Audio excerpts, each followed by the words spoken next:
I feel like the thing with the Nissan stuff is that it shouts a kind of noisy moreness, which there's a lot of in the world right now. I've constantly asked this question of, can you actually stand out today by being less? By taking things away, by going back to basics, by not just doing surface titillation and, gratuitous tech excitement, and stripping back and simplifying. Can that make more of a statement? Hello, I'm Joe Smith. And I'm Joe Simpson. And welcome to Looking Out the Podcast, auditory sidekick to the newsletter, in which we connect the dots across the automotive industry, mobility, design, and culture.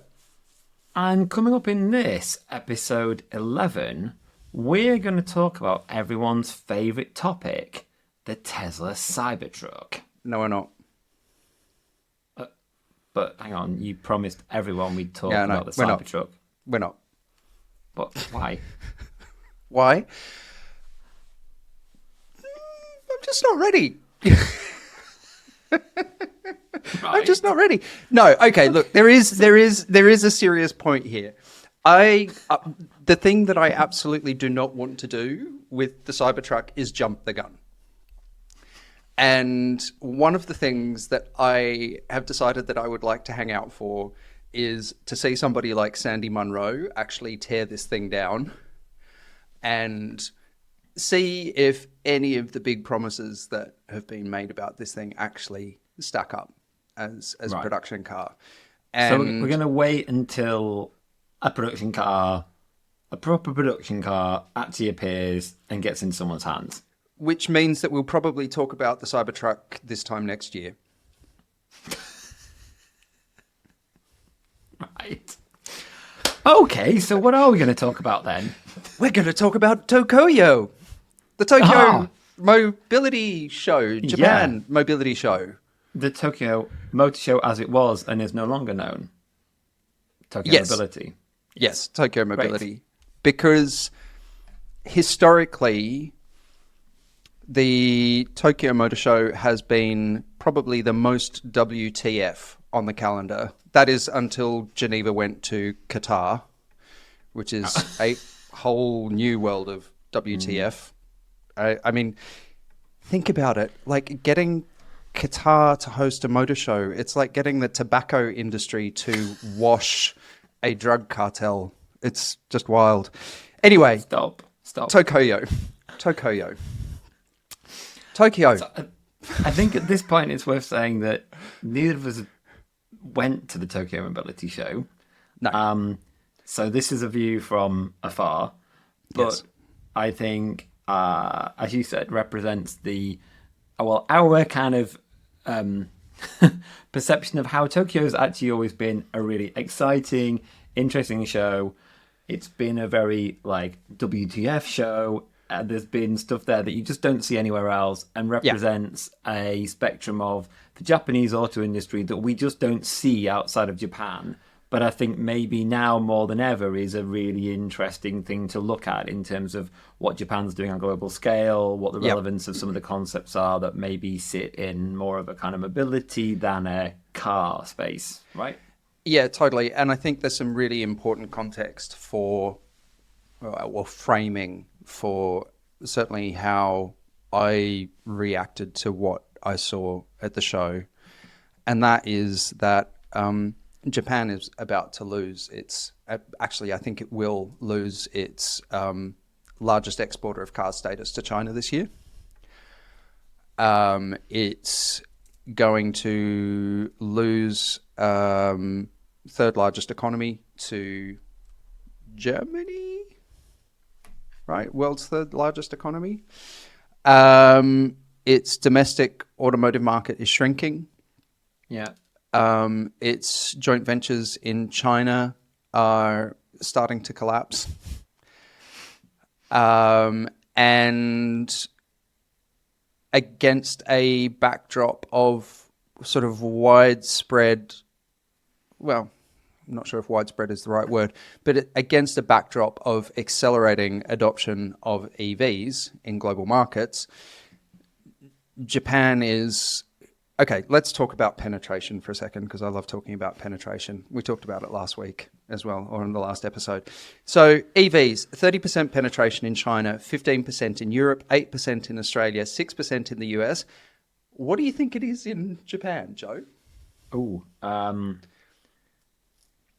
well, knowing what I know about the kind of percentage of domestic auto sales and knowing kind of how committed or not some of those brands are to EVs, I guess 5%.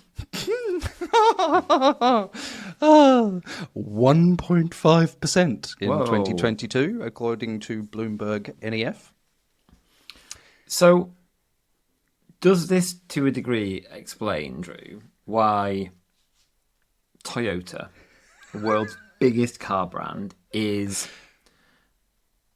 seemingly in such a kind of pickle about EVs? It's at once a huge laggard in the space and yet seemingly saying it's committing itself massively and saying it's cracked the solid state battery, and yet its CEO was on record last week when Ford and GM kind of pulled back from all their commitments that we reported on, going, yeah, I see, told you so, told you this market was, not going to happen. What's going on there? What do you make of where Toyota's at? The world's biggest car company, what's their play? What did we see from the Tokyo Mobility Show? Okay, if we look at the evidence presented by the Tokyo Motor Show, it was like that episode of Oprah where she gave everybody a Pontiac. I think it was a G6. G6. Those poor people. But that idea of you get a car, you get a car, you get a car, you get a car.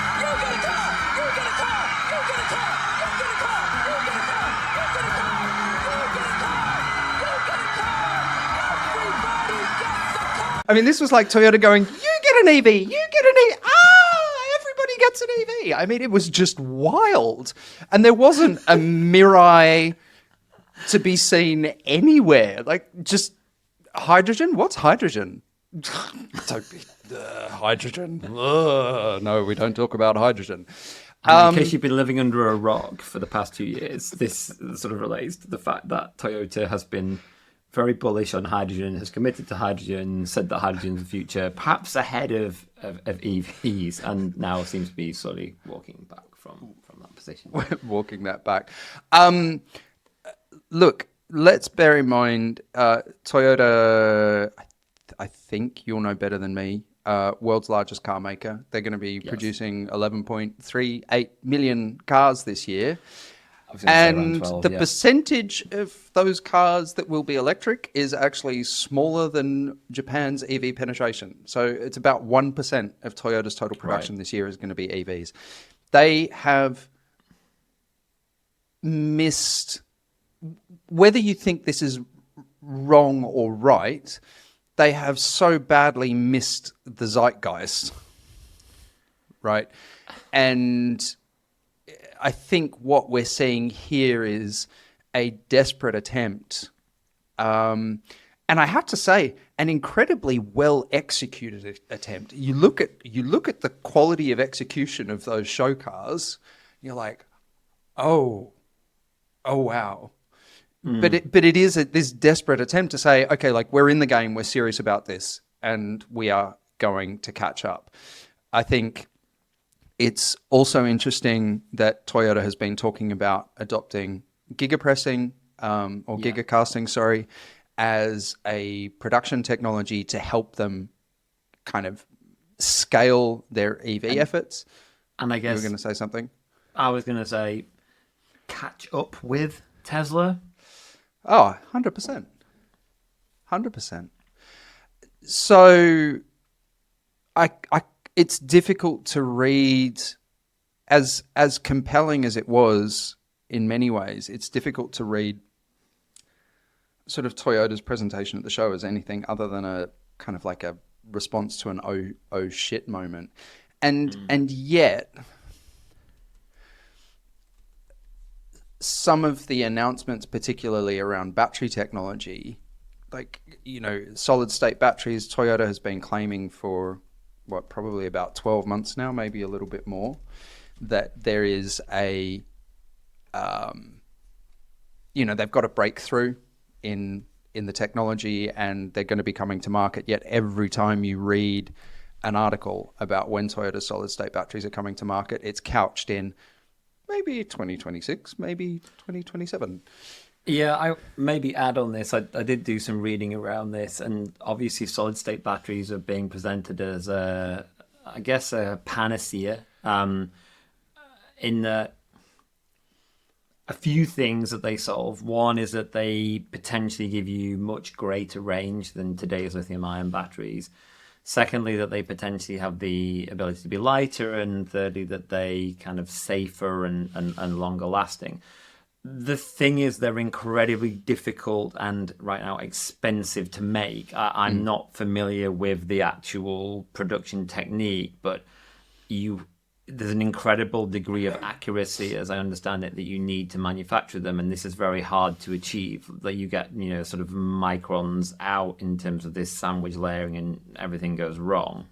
I'm sort of paraphrasing that badly, but Toyota thinks it's cracked it, which is potentially amazing news for everybody, but particularly for them. However, as you say, it's still being couched as 26, 27. Which isn't that far away, so that's actually very interesting news. But what perhaps is more telling is that the analysts I read and some of Toyota's own stuff says, well, actually, though, this is going to be for very high-end products, because at least in the first years of production, they're still going to be extremely expensive. And we covered in the last episode how expensive a lithium ion is now. It's going to be an order of magnitude more than today's lithium ions, which for most cars is fundamentally going to be a problem. Yeah.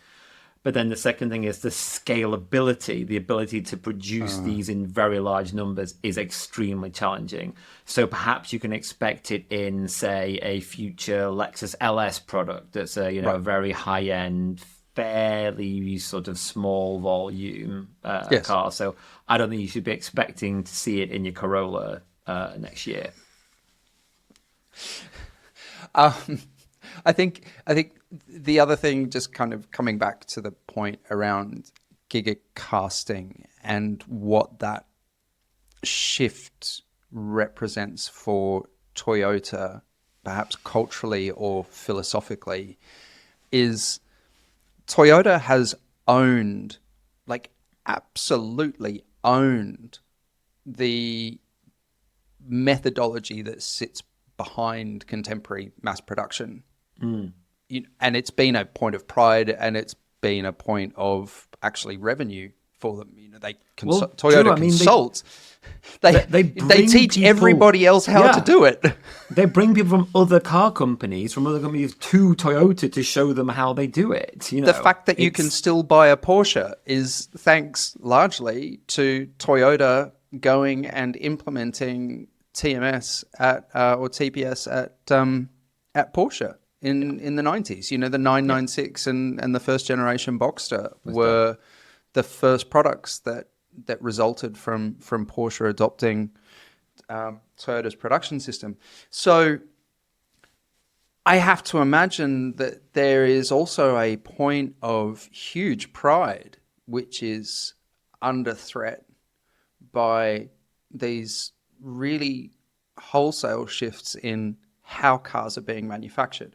And you can argue, and maybe we should look into this in another show, but you can argue the merits of gigacasting when it comes to sort of vehicle durability and longevity and what happens in crashes.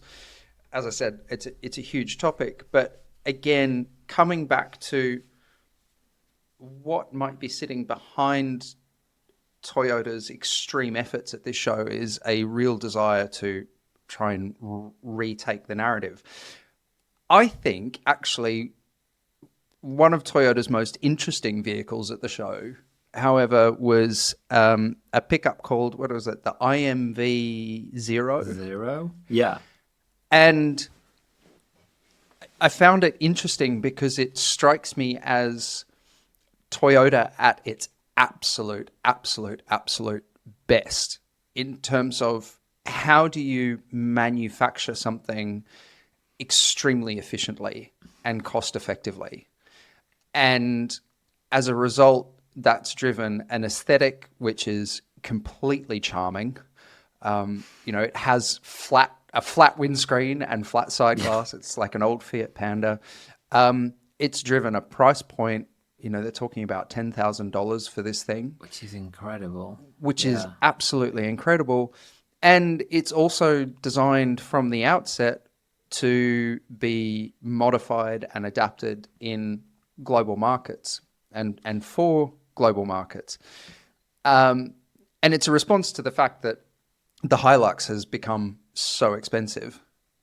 I think in Australia it's possible to spend $80,000-$90,000 on a Toyota Hilux these days. Yeah. So it's no longer that affordable workhorse vehicle. And the IMV is Toyota saying, actually, we still know how to do this. Right. I was just going to say that I think it's super interesting and actually shows Toyota at its best. Let's not forget that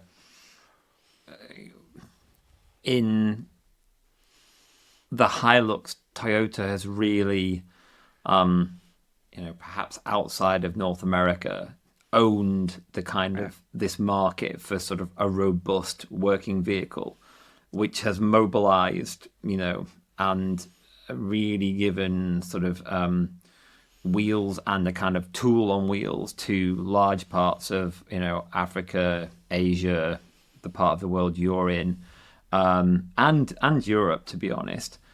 And it's interesting in the context of what we've been saying the past few weeks about how expensive vehicles are getting, that Toyota is maybe recognizing, actually, we need to respond to this. And particularly, I can't stress this enough, the kind of power and impact that Toyota has had on a continent like Africa, how many of the vehicles there are Toyotas, and how I think it's maybe recognizing and speaking to the need to provide affordable mobility to many, many millions of people is super interesting. But what's even more interesting to me is that then they've designed it in consult with third parties. They've actually taken things that we might take for granted, like ABS, out, because then when you want to uprate the rear axle, as you kind of rebuild the rear body and put heavier things on it. Yep. Having an ABS system causes you issues. So yes, you can have ABS on this vehicle theoretically, but as standard, it comes without it. And they've actually worked really closely with the kind of people who tend to kit out and do the sort of third-party conversions of these types of vehicles. And at the Tokyo Mobility Show, they showed it in various guises, in various sort of kind of work get-ups. And I think that's where that brand has so much cultural impact. We just think of Toyota as this big kind of machine, but it's actually incredible, and it's where Toyota really still has so much to offer and does such actually quite interesting things that, when it goes back to sort of, if you like, basics, and that's the wrong word, it really has immense power.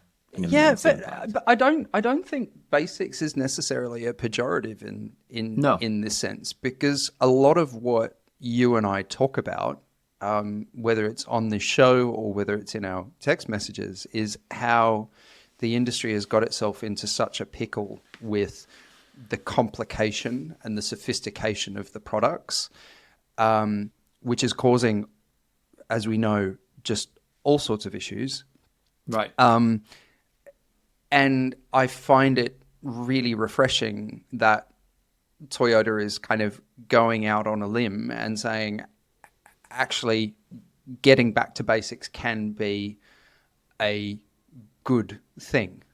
Yeah, and a good thing for business for them. I think the interesting thing is, we were trying to understand this. There's some conflicting insight around whether this vehicle is actually for real or whether it's kind of conceptual right now. It seems like it's for real, but there was some doubt as to kind of when and where it comes to market. It seems like the question is for Toyota, is it actually going to undermine the Hilux business, which is sort of so profitable and valuable for them? That's always the challenge when you introduce a vehicle at that kind of price point. But at kind of 10,000 price point, it has the potential to have such impact on the world. Amazing. And it's actually a really great piece of design, actually. Really encourage people to go and look at it. Truly, truly delightful. let's move on to Nissan then.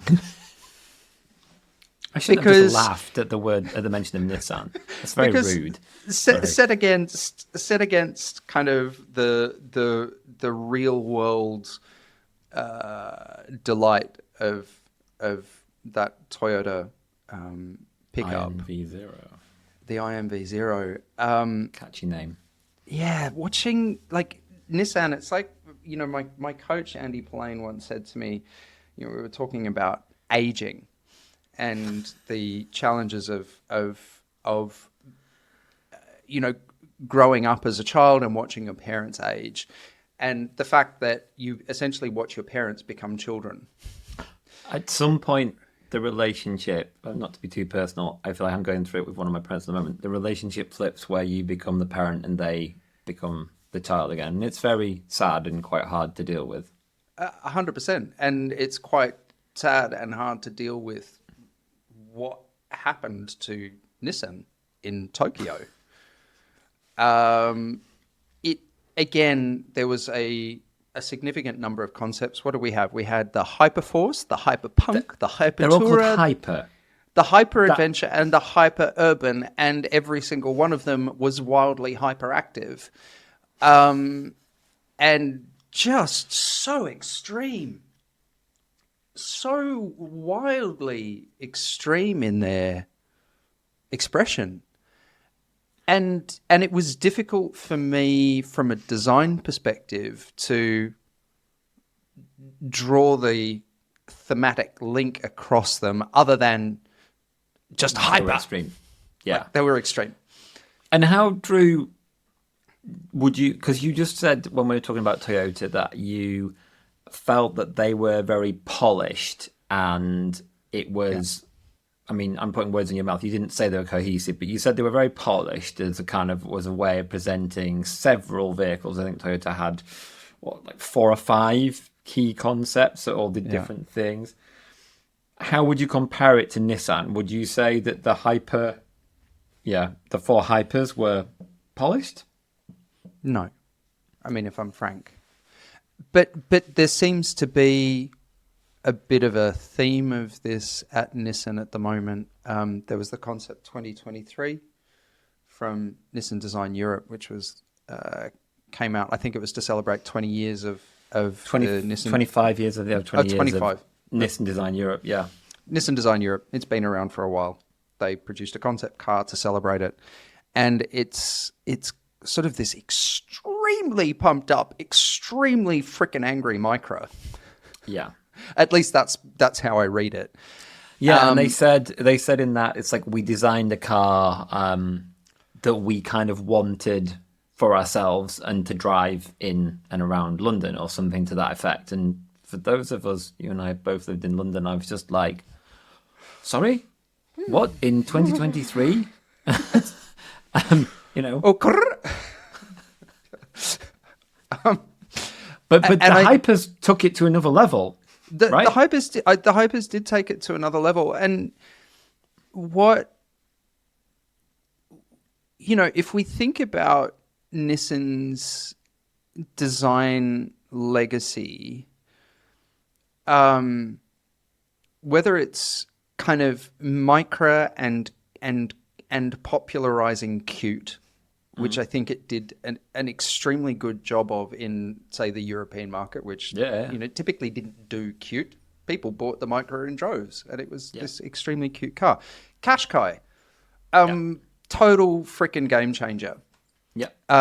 Duke, total freaking game changer. Yep. Skyline. Skyline, total freaking game GTR. changer. Sorry, GTR. Yes. We call it the GTR these days. There was none of that conceptual innovation that I could read from these cars. There was nothing that kind of said to me, this is how we're going to move the game on. It was basically taking a series of existing typologies and turning the volume up to 11. Yeah. In terms of graphic and surface treatment. Surface. Yeah. And then some of the expression of technology inside. Yeah. Do you think, Drew, that shows No, let me ask this another way.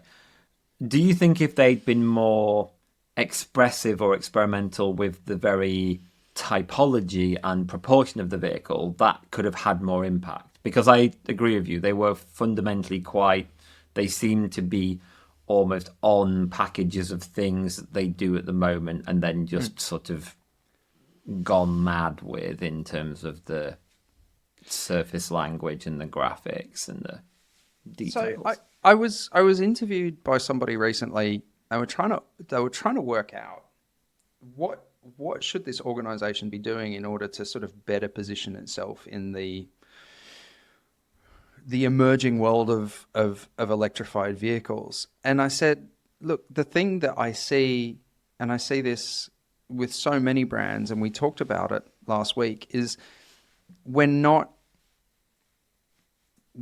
seeing the packaging advantages of EVs being used to the full effect.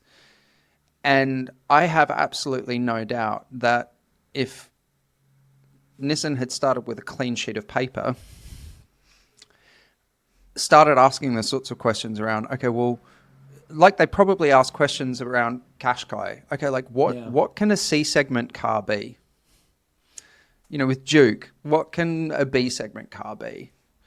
You start from a much more fundamental question and you wind up with a much more radical result.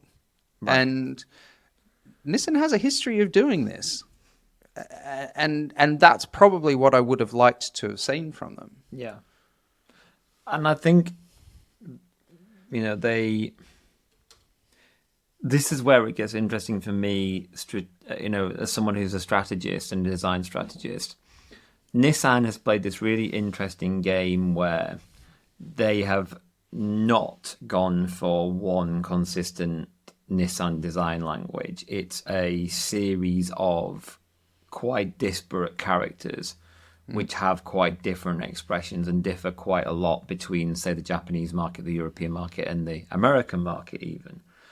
And I feel that what they were doing here was perhaps taking some of their well-known nameplates, like GTR, like Duke, and saying, okay, we need to now evolve that nameplate and work out what it is for the future. But if you're not, you know, a BMW or a Mercedes or a Porsche or a premium brand where you kind of traditionally do that evolution, you have a set of things to build on, and you've got one eye on the future, and you're a Japanese brand, I feel it's got a bit confused because it's not, as you've articulated, it's not been about questioning, or it doesn't feel like it's been about questioning what is this vehicle for, who's it talking to, what does it need to offer, what's going to be its relevance in the future.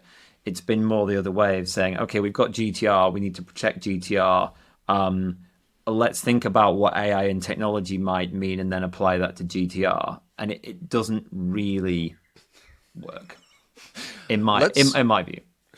Let's take a GTR and make it more. Let's make it AI. Let's make it connected. I think this is the other thing that and maybe walks us into a discussion about the next brand we're going to talk about, Tokyo Mobility. I feel like the thing with the Nissan stuff is that it shouts a kind of noisy moreness, which there's a lot of in the world right now. And I've constantly asked this question of, can you stand out? And I think maybe that Toyota IMV Zero is a good example of it. Can you actually stand out today by being less?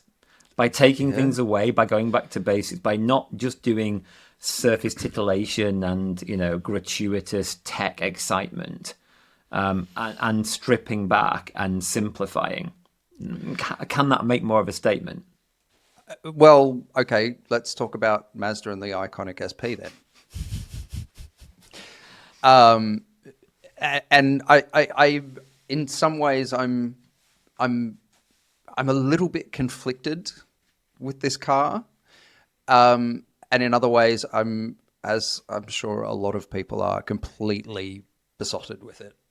And one of the reasons I'm besotted with it is because against this background of visual noise, and you can debate perhaps the merits of the car as an object standing beside itself, but in context against a general noisy background, this thing was just like a breath of fresh air. You just kind of sighed with delight when you saw it against what Nissan was doing, what Subaru was doing, what Toyota was doing, as well executed as they were. They're very noisy, visually noisy products. What's your take on the little Mazda?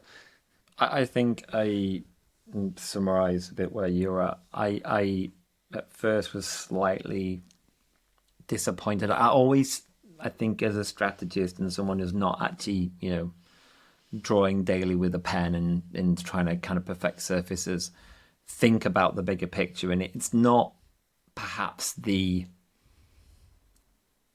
big move forward and re-questioning that I perhaps might have hoped for. But then the more I thought about it, the more I thought, well, it's Mazda and you have the Miata or the MX-5 and the RX-7. And I thought, yeah, it makes lots of sense.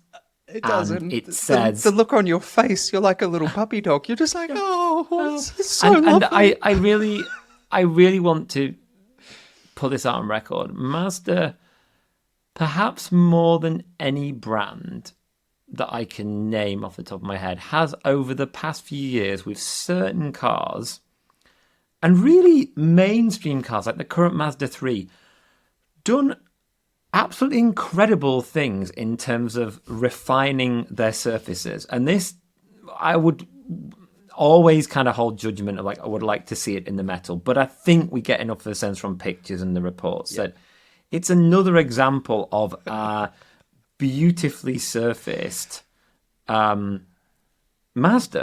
And fair play to them. They just are doing great work in that area. And they're not doing something that is all about busyness and lines. But as anyone in the industry will tell you, that's hard. To do this stuff well and apparently appear simple and not put creases everywhere is hard to get, the surfaces and all the highlights and things to work. And it looks like they've once again done a really wonderful job. And I'm just like, I can't help myself but just really like it. Also, kind of modern pop-up headlights. I know a bit whimsy, but yes, please. So cool. The other thing that came to mind when I saw it was that there was something of the Toyota 2000 GT about it, which, just as a side note, made my heart go ka-dunk, ka-dunk, ka-dunk, or padum, padum, as Kylie Minogue once sung. Where I think this car is super interesting and where I think Mazda is interesting, I mean, if you were to be uncharitable and you think about Mazda's EV product, MX-30, it is in many ways so laughably behind the eight ball when it comes to, again, this industry zeitgeist of electrification. I wouldn't be surprised if that actually becomes Mazda's calling card. It's sort of raging against the dying of the light by saying, okay, well, look, we'll put a rotary range extender in this thing. But hey, it's still got a rotary and it's still an out and out sort of junior sports car. And that's really important to us as a brand. And actually, we think that's really important to the idea of the car as well. Yes, exactly. And Mazda seem to know who they're talking to. Yeah. Who is for them. But they are also, and they've said this for a long time since they kind of divorced from Ford, they are not chasing volume. No. Unlike pretty much every other brand, they're not chasing volume. They're happy at being, I think it's like 1.3 million vehicles, and they don't have a desire to grow. And they have always, and increasingly still, set themselves apart with slightly idiosyncratic ideas and technologies. And I think they know that there's enough people for them to have a viable business that were like, I like that. It's slightly different. It's not different in a kind of weird, have to explain yourself way, but it's different, it's sets itself apart, and I admire that, and I think there's something in Mazda, although it's very quiet, that to me is actually it is very Japanese. It's very it's different in its kind of cultural approach to other places, but it's also not seeking to kind of try to shout about it and take over the world. Yeah, actually, this whole conversation reminds me, particularly when we were talking about the surfacing and just how hard it is to get that right. My first ever boss in the automotive industry was a guy called Ginger Ostel, and he worked at Porsche and then went to Mazda. Yeah. I believe it was at the Rüsselsheim studio. Is it Rüsselsheim? Under Peter where Mazda Birtwistle, is? maybe? Yeah. Yeah, he worked. No, Not Rüsselsheim. Oberhausen or somewhere? Yeah, somewhere outside Frankfurt. My German geography is very good. Anyway, we'd actually gone to photograph a Mazda concept car at the studio, and we were driving back to the office, and I said to him, like, what was the biggest difference between, like when you worked at Porsche to going to Mazda? And he said, well, at Porsche we worked on surfaces for like 18 months, and at Mazda we had about 6. And it's just really interesting because you look at something like the iconic, what is it, the Iconic SP? SP. Like, there is so much love and labor that has gone into surfacing that thing, just as it has with the Mazda 3. You know, it's... I think they probably have some of the best surface modelers in the industry, would be my guess. This whole don't forget the modelers thing. Yeah, probably Mazda exactly. Is the, kind of key hold up an example of that. So sort of cute historical asides aside, let's move on to Honda, because I think as a study in contrasts against Mazda, Honda's big thing at the show was a new Prelude. Which is, am I right in saying that it's a nameplate we've been without for a little while? Probably a nameplate that we didn't need to be with again, given how they've chosen to revive it. I think, and that might sound unduly harsh. Here's the thing that always stuck out about the Prelude. At its best, that car was like a scalpel. Mm-hmm. It had such a leanness and a litheness to it. And, there was that thing about Hondas of certainly if I think about the 3rd and 4th generation Preludes, where the cowl height, the base of the windscreen was so low. So you're in this coupe with a whole bunch of glass, incredible visibility, this low cowl height, and it's just you and the road. As a kind of like a mid-market sports coupe, there was such a distinct and delightful positioning for this thing, and it feels like this new one just doesn't do any sort of justice. No, no, I was going to say something cruel. I just want to expand on a point that you just made. I, quite a long time ago, interviewed Clay Dean when he was at GM. I think he was in a very senior position, possibly even head of design at Cadillac. And I said to him at the end of the interview, I said, what, if I could give you a magic wand, what thing would you have? What would you change about GM? And he was like, he looked for a minute. And Clay Dean's he's a smart, thoughtful guy. He's now at, he was at Under Armour. He's just moved somewhere else, to some kind of, I think, off-road company. And he was like, I wish I had Honda's powertrains and packaging, because their powertrains are and their engines are so clever and so compact that you get incredible benefits of packaging, space, low cowl point. And I think it's really interesting when we're talking about this constantly in the context of the move to electrification. Honda is a brand that's famous for this. They can package like no other. I mean, Right. even current Civics, incredible the amount of space they managed to create in the cabin Yeah. from a car within that footprint.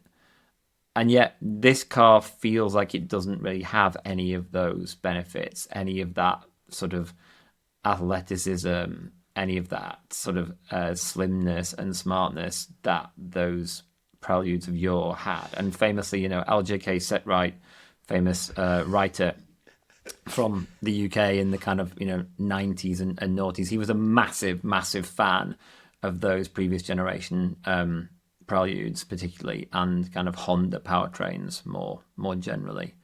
And I worry that he would maybe turn in his grave at this. That this had the Prelude nameplate on it.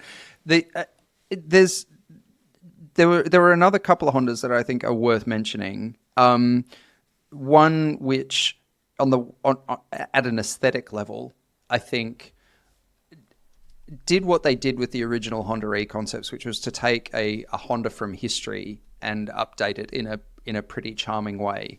And the Sustainia C, which took the Honda City. Yeah. Quite a delightful aesthetic update. They talk about how, it's sort of Honda's vision for circularity, but there's predictably little sort of detail on that other than the fact that it's got recycled resin bodywork. But what you've just said about powertrain and packaging, if I now look at the Sustainia C with that in mind, it feels a little bit more cynical because, again, it doesn't speak to the benefits of what Honda could be extracting from the transition to EV. No, maybe not. And I wonder about this one. I would really like to know more. I feel this is one of those where I'm not clear whether this is a proper effort that's just not been communicated very well, got lost in a morass or a melee of kind of insight and the fact that not many people went to Tokyo, or whether it's a bit of a Me Too sort of reaction to cars like the BMW iVision Circular and sort of saying, oh, we're looking at things like this as well because, all the suppliers are looking at those sorts of things. I would say that I think I hear you on the packaging point. There is something about this which aesthetically, in terms of its kind of proportions, it's got a real character to it, which I feel like 100%. all the best Hondas have. And I do like that about it. Yeah, no, absolutely. I immediately looked at it and went, "Ooh, this does spark joy." Yes. In the vein of Marie Kondo. The other thing that sparked joy from Honda was something called the CI-MEV. Great name. And this is an urban, like a tiny sort of sub-K last mile or neighborhood electric vehicle. It's almost like a Canter or something, kind of. It is. It's a lot like a Canter. But good. Give me a Canter, but make it good. And I think so. So this is where I want to take a step back and think about what was best at the Japanese show. And it is things like the CIMEV. It was stuff like all of the really small Daihatsus. Yeah. Right? And the really small Suzukis. Exactly. It was things like that Toyota pickup that I keep forgetting the name of, IMV 0. And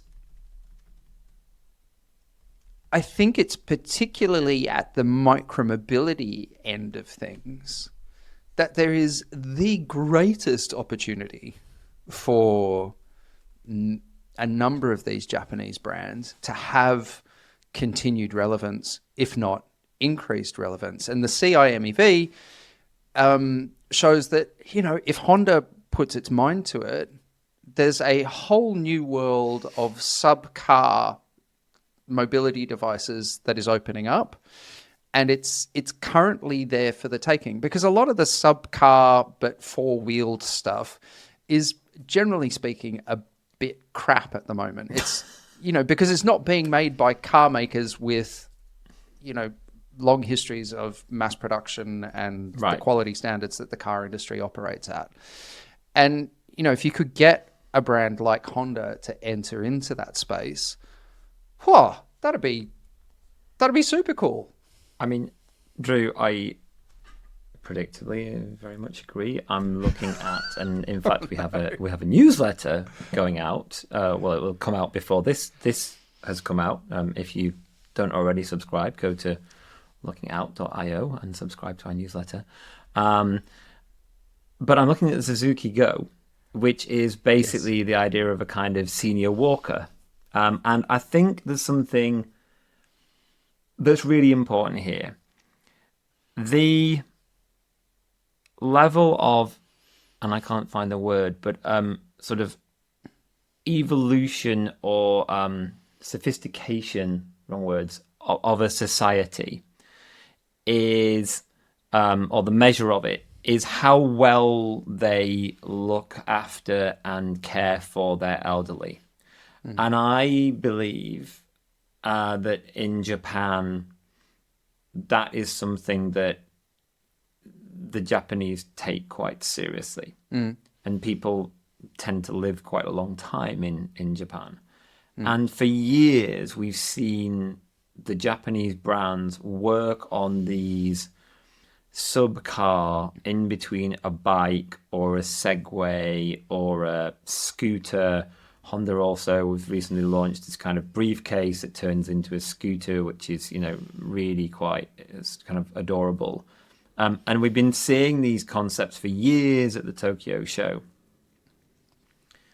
As you say, they are on this. They can do this like no other brands. The miniaturization, the kind of the cleverness of the way they can do things in small spaces, things fold up, and yet the kind of the quality of the design and the engineering is just on a level that you don't see in the kind of things like mobility scooters that you can buy today.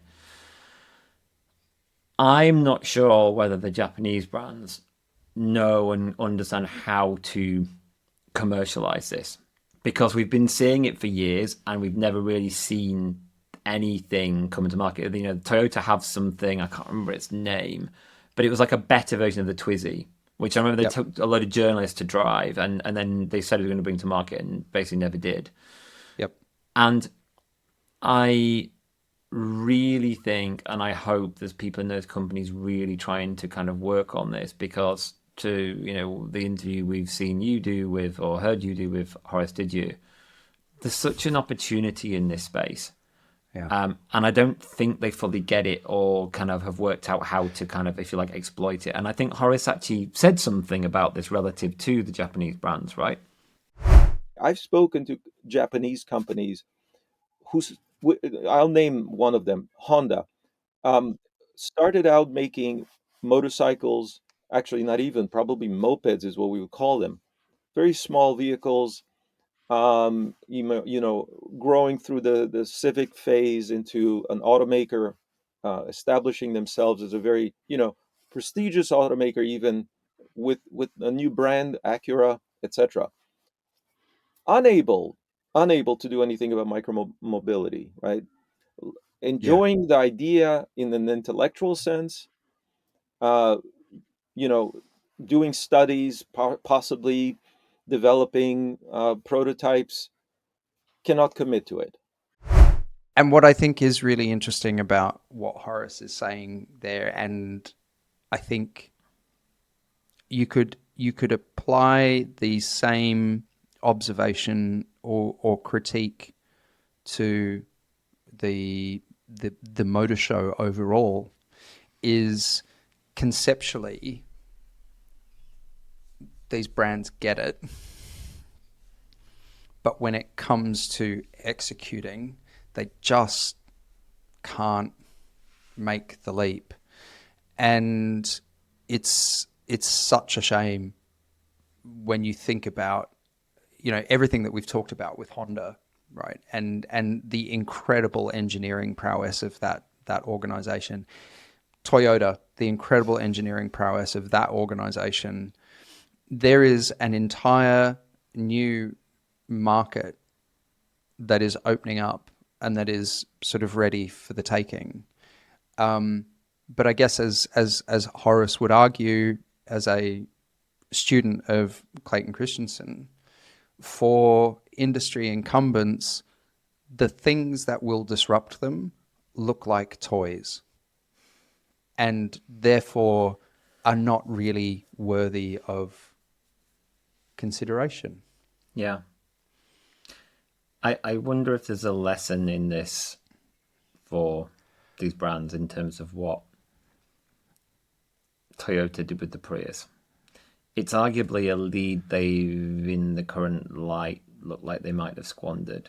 But for years, they built this reputation as the green leaders in the industry.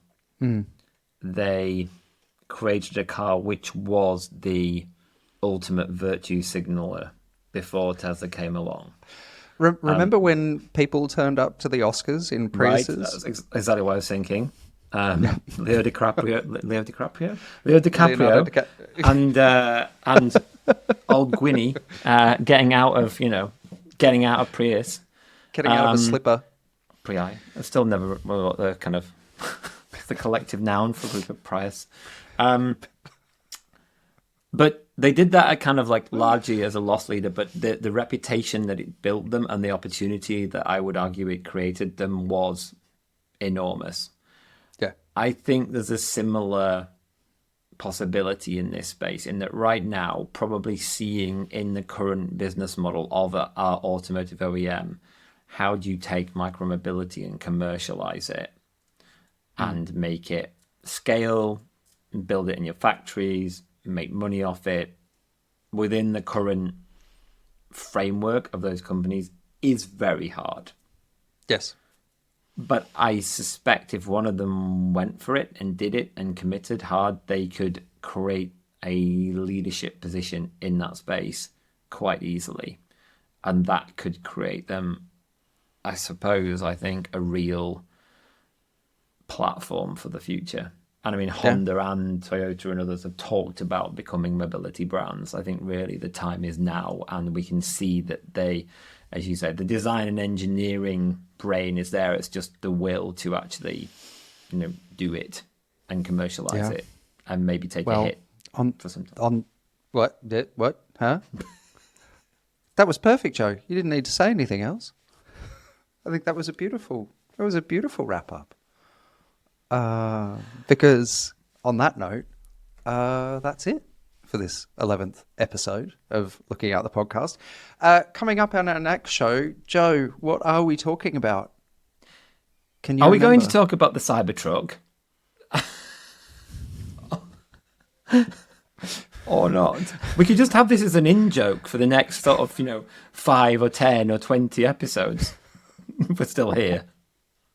Maybe we don't talk about what's coming up in the next show because we're not entirely sure. But what we do know is that you're going to China soon, and we will be recording a show from China in the coming weeks. So I'm super, super interested to get your perspective on what's happening on the ground.